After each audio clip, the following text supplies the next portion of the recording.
Hey everybody, welcome back to the National Real Estate Post. I'm Grant Stevens, filling in for Brian Stevens today. Don't worry, Brian will be back in a couple of days, but in the meantime, you're stuck with me.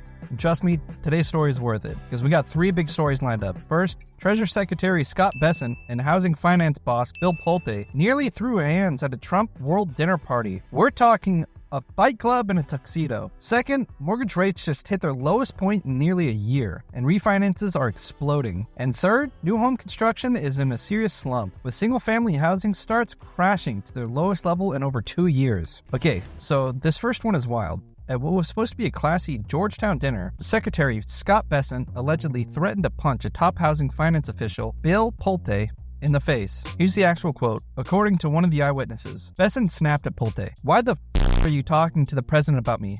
You. I'm gonna punch you in your face." Yep, it's still at a fight club, except instead of Brad Pitt and Edward Norton in a dingy basement, it's billionaires in tuxedos swinging threats over fine china and crystal glasses. Now keep in mind, this wasn't some back alley or some smoky bar.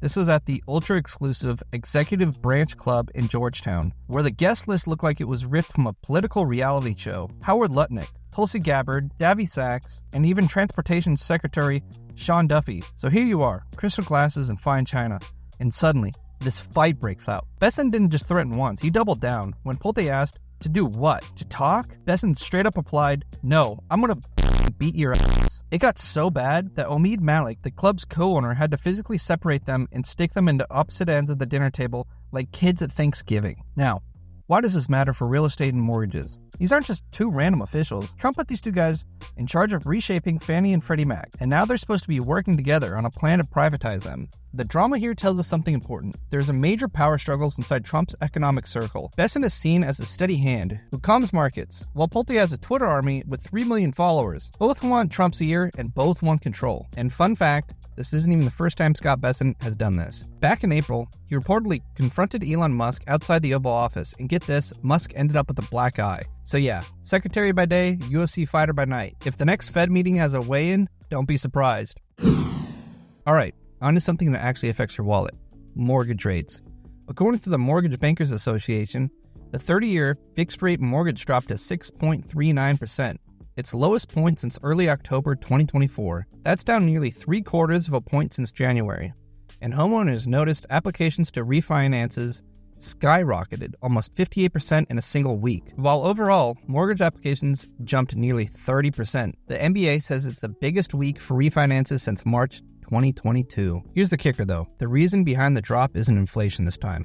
It's the job market. Slowing job growth and higher unemployment rates have driven investors to treasuries, which pulled mortgage rates lower. Here's a quote. "Higher borrowing costs and elevated property prices have put a chill on the labor market, with Fed keeping rates steady all year on concern if tariffs would reignite inflation. And the Fed? They're signaling they're ready to cut rates again, probably starting with a 1/4 point. Trump, of course, wants them to cut deeper and faster. But policymakers are cautious because inflation is still hovering above that 2% target. What does this mean for you? If you've been waiting to refinance, you may already be looking at the lowest rates you'll see before the Fed makes its move. There's even the risk that once the cut is official, rates could bounce back up like they did last year. Remember, rates dropped, the Fed cut, and then boom, mortgages shot up back to 7%.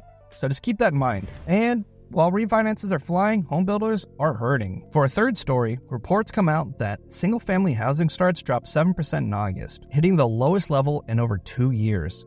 Permits for future builds fell too, down by 2.2%. U.S. economists said, put bluntly, builders have been plagued with excessive new home inventories for going on about 18 months now. It is past time that builders bite the bullet and cut back on the number of homes they are starting. Basically, we got too many unsold new homes sitting around, and builders are finally slamming the brakes. The South saw its biggest drop, down 17%, which is significant since that's where a lot of the construction boom has been. Multifamily housing also slid 11%, meaning it wasn't just single families that took a hit. Even though mortgage rates are easing a little, the market's still facing major headwinds. Job uncertainty, rising unemployment, and builders struggling with worker shortages as immigration cracks down hits the labor supply. Here's a quote that sums it up. The housing market has been in a prolonged slump. The relief from easing mortgage rates is, however, likely to be limited by tepid job gains and rising unemployment. So bottom line, if you're a buyer, you might see fewer new homes coming online within the next year. If you're a seller, competition with your new construction might cool off. And if you're a builder, well, let's just say the party's over until inventory clears out. It's a lot of drama for today, a lot of movement, and plenty to keep an eye on. I hope this helps.